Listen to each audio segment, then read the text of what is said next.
Let's see. Oh, isn't she pretty? Oh, yes.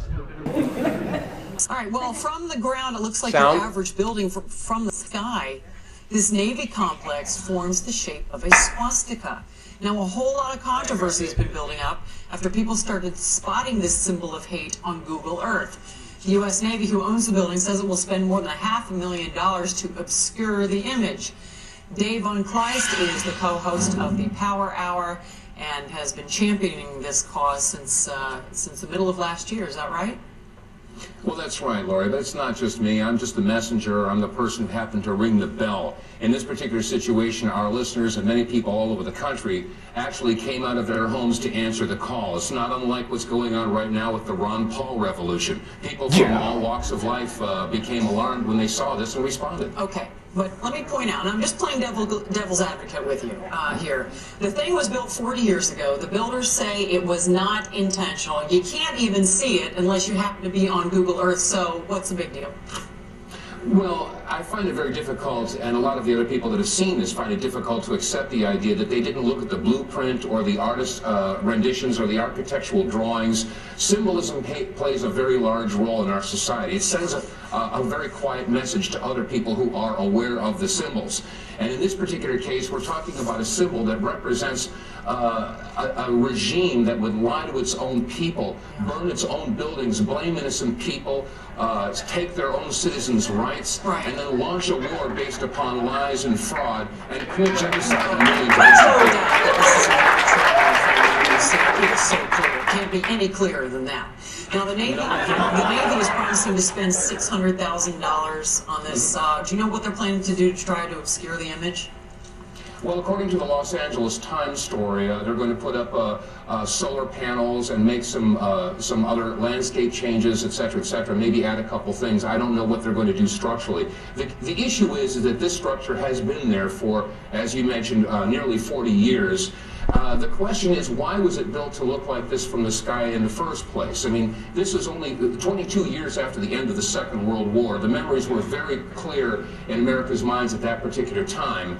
And for anyone to build a structure, and like I mentioned before, not notice the architectural drawings or the blueprints, I mean, to say that we didn't realize what it looked like until it was half finished is a very lame excuse. We simply want to know why this message was being sent along their certain quiet, private circles. Well, lame or not, the Navy is taking care of it. We'd love to have you back on again after they obscure it and see what your reaction is then. I'd love to be back. Thank you for the invitation. Okay, Dave vonKleist with the Power Hour in Jefferson City, Missouri. Thanks very much. There we go, folks.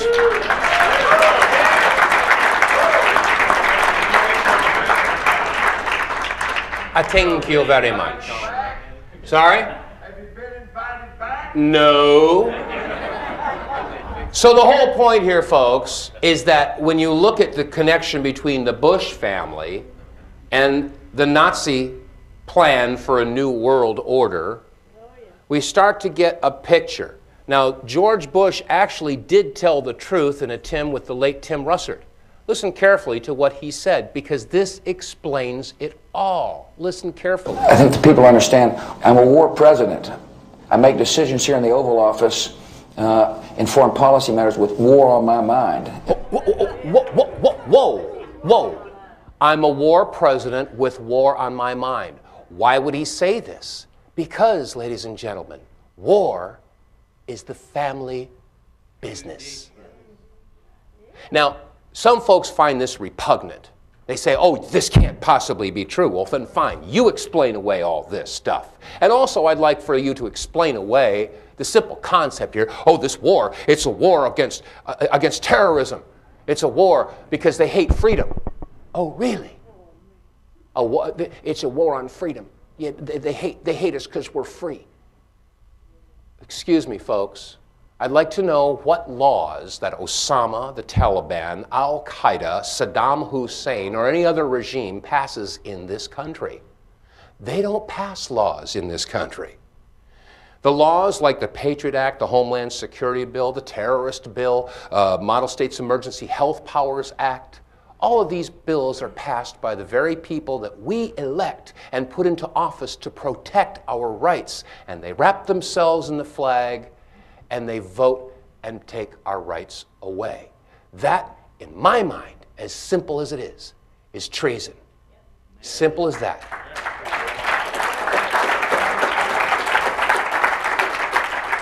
Now, again, I would like to address, I realize that there's a very distinct possibility, if not probability, that there is someone in this audience right now that is paid to be here, to collect intel, get an idea about what these crazy right-wing, left-wing, neo-Nazi, skinhead, anti-government wackos are all about.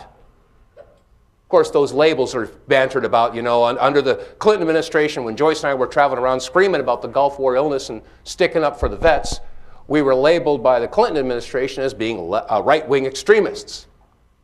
And now, under the Bush administration, we've been labeled as left-wing extremists. Okay, they got to put a label on you somewhere.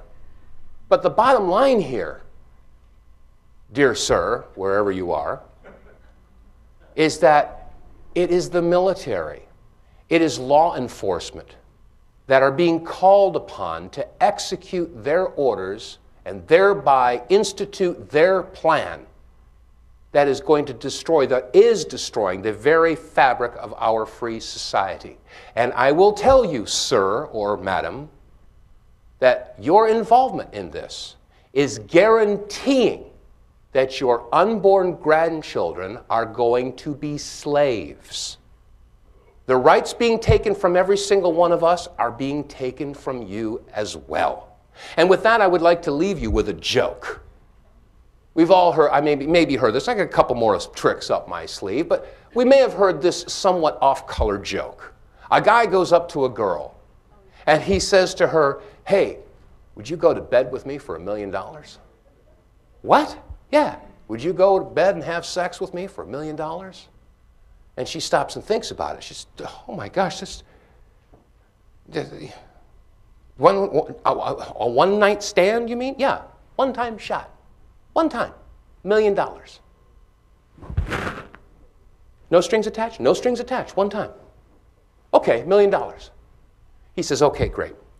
Would you go to bed and have sex with me for $10?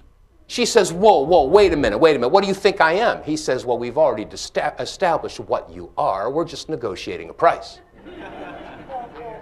And with that, I would say to anyone in the military or in law enforcement, if you took an oath to support and defend the Constitution, if you took an oath to protect and serve the people in your community, I would ask you, would you be willing to take away the people's rights that you swore to protect for a nice salary, nice uniform, a gun, toys to play with, recognition, respect and power, 401k, medical, dental?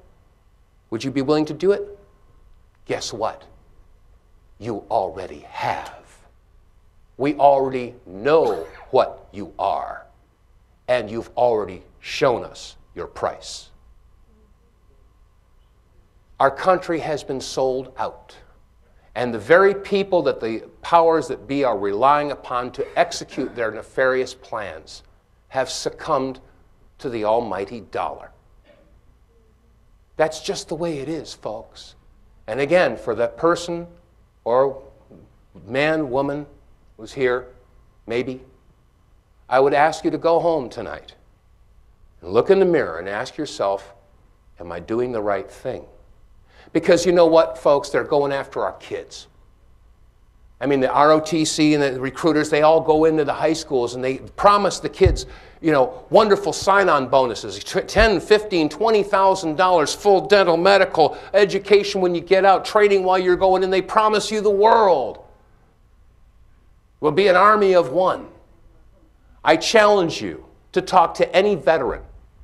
And I will guarantee you that 99% of them will explain to you that when they come back after serving their tour of duty and they're starting to have medical problems and they go to the VA hospital to try to get some help, they find out what the real meaning of an army of one is all about. Because, buddy, you're on your own. Now, how many veterans do we have in the audience? Raise your hand. Okay, keep your hands up. How many of you have not seen Beyond Treason? Keep your hands up. Have not seen Beyond Treason.